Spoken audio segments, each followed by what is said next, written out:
શ્રી કૃષ્ણ, જય માતાજી. સ્વાગત છે તમારું અમારા નવા વ્લોગમાં. અને આજે તો અચાનક હિરલબેને તો સરપ્રાઈઝ દીધી છે ને આપણે આ આંગણે આવી ગયા છે.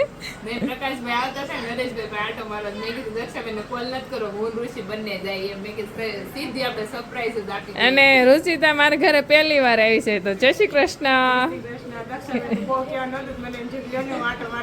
કેવું લાગ્યું? દર વખતે દક્ષાબેન પૂછતા કે દક્ષાબેને છે ને વિડીયોમાં કીધું હતું કે સુરભી વૈયાણા વગરની ગોવા દે છે. તો મેં દક્ષાબેનને વાત કરી ત્યારે મેં કીધું હતું, મેં કીધું જ્યારે આવે ત્યારે હું સુરભીને મળવા પહેલી આવે. એટલે પેલું તો કારણ આપણું એ જ હતું, પણ ઋષિ હારે આવતી અને ઋષિ એક વખત આવેલી નથી દક્ષાબેનની ઘરે. જ્યારે એમ આવી ત્યારે દક્ષાબેન એમ કહેતા મને મોટી બેન કે તમે બે જ આવો, ઋષિને લઈને હું સરપ્રાઈઝ આપી દઈ દક્ષાબેન. તો મારી માટે તો બહુ મજાની વાત છે. મને ઘણી વાર એવું થતું ભાઈ મીનાક્ષી દીદી આવે છે, હિરલબેન આવે છે, ઋષિતાબેન કેમ નહીં આવતા હોય, કેમ નહીં આવતા હોય, પણ આ છેલ્લે તો આજે આવી જ ગયા. ફાઇનલી આજે આવી જ ગયા ઋષિતાબેન. આજે બધા તો નાઈ ધોઈ પૂરવાય ફોન પકડી લીધો છે. કિશન શુભમ આંબાના તોરણ બનાવશે ને આજે તો બધાને ખબર જ છે કે શું છે એમ. તો ગણેશ ચતુર્થી છે, તો ગણેશ ચતુર્થીની બધાને શુભકામના. અને હિરલબેન જાય છે સુરભીને મળવા માટે. અને ઋષિતાબેન પહેલી વાર સુરભીને મળવા જાય છે. બધી ગાવને ફર્સ્ટ ટાઈમ જ છે. હા, મસ્ત ઊભી રહી છે. તો ઋષિતાબેન ને હિરલબેન ને બધી ગાયોની મુલાકાત લેવા મળ્યા છે. મને બહુ મન થાય છે એકવાર આવીશ હું તમારી ગાયોની મુલાકાત લેવા. આવો જલ્દી. તમને અમે બહુ હે ઋષિતા, ઈ સુરભી તને ઓળખતી લાગે. હા, કેવી ડોક ઊંચી લઈ ગઈ બોલ તારી પાસે. સરસ. સુરભી, તને કોઈક મળવા આવ્યું છે? ઊભી થા.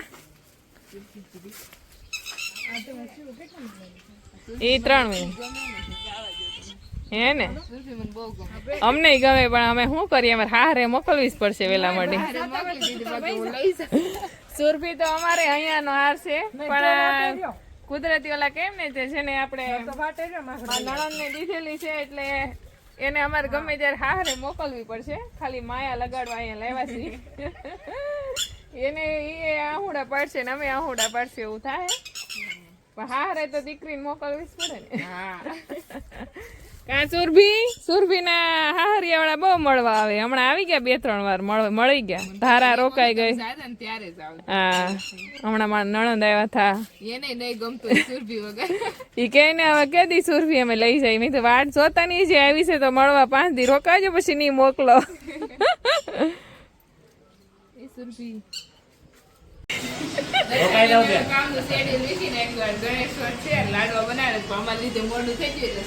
પણ સોરી નહીં, મારે તો આમે બોલવું નથી, કારણ કે અત્યારે જમવાના ટાઈમે વૈયા જાવ છું એટલે.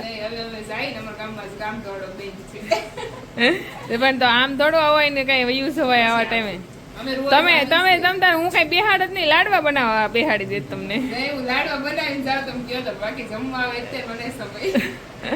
તો કેમ લાડવા બનાવશે કેમ રહે સમય? હે ઋષિતા, તું તો પહેલી વાર આવી. કામ કેટલો લીધે તમારે મોડું પાછી આવે. ત્યારે આવે. નક્કી ન હોય. એ પ્રકાશભાઈ રોકાઈ જાવ લાડવા ખાવા. એને તો ગેડું આલે હો દક્ષાબેન, એટલે એ તો કહી દે, આ પાડી દે. એક આજો પૂરવા કવરાવે. પૂરી જમા લેતી જ આવી છે. તો કાંઈ નહીં, હિરલબેન જાય છે તો આવજો ને. હવે આવો ને તો સમય એમ આવજો, તમને હાથે રસોઈ બનાવજો. દર વખતે કહી જાઓ, પાછી હું વહી આવું. હા, આવજો પ્રકાશભાઈ. હા, ઋષિતા આવશે. હા, તો આપણે તો જો હિરલબેન ને હતા એ તો રજા નીકળી ગયા છે. અને દાળ આપણે પાટિયા મૂકી દીધી હતી, તે મસ્ત પાકી ગઈ છે એકદમ. અને ગણપતિ દાદાને લાડવા રે અડદની દાળ હોય ને તો મજા આવે, એટલા માટે આપણે ખાલી બહુ જાડી નહીં, થોડીક પતલી બનાવી છે, જેથી કરીને. અને અડદની દાળને દર વખતે આપણે અડદની દાળ બનાવીએ તો એમાં આપણે તેલ અને મૂકી અને જીરાનો હિંગનો વઘાર આપીએ છીએ. આખેલે કાસું જીરું નાખ્યું છે અને બાકી બધા મસાલા કાસા અને ઉપરથી તેલ રેડ્યું છે. એનું મેન કારણ એ કે ગળી વસ્તુ આરે આપણે વઘારવાળી વસ્તુ અથવા તો તીખી વસ્તુ ખાઈએ એટલે એસિડિટી થાય, એટલા માટે આપણી આ પરંપરાગત જે રીતે દાળ બનતી હોય ગઢિયા, આપણે આવી રીતના દાળ બાફી અને ઉપર તેલ રેડી દેતા, જેથી કરીને ક્યારે આ દાળ અને લાડવા ગળા હારે ખાવાથી ક્યારે એસિડિટી ન થાય.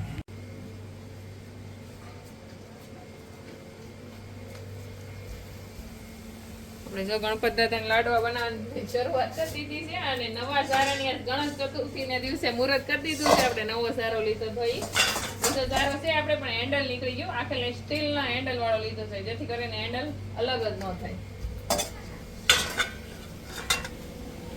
આપણે તળવાનું કામ પૂરું થઈ ગયું છે ને હવે આપણે બધા સાવણા ઉપર ફોળી પછી આપણે ગણપતિ દાદાના લાડુમાં ઘી ને ગોળ ને જે મિક્સ કરી પછી ગણપતિ દાદા લાડવા ભેગા થાય.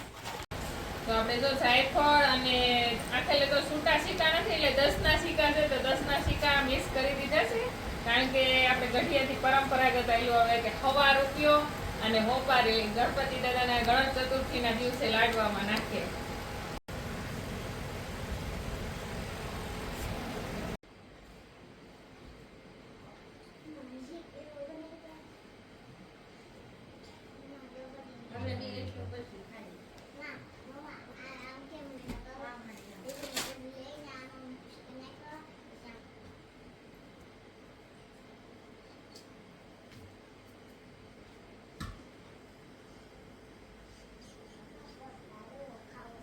આપણે જો ગણપતિ લાડવા સવાર દીધા છે હવે આપણે ગાયોને ખવડાવવા આવી ગયા છે આપણે દઈ દઈએ ગંગા લાડુ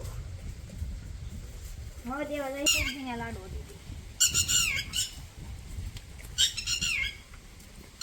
લાડવો દઈ દઈએ હવે આપણે આને દઈએ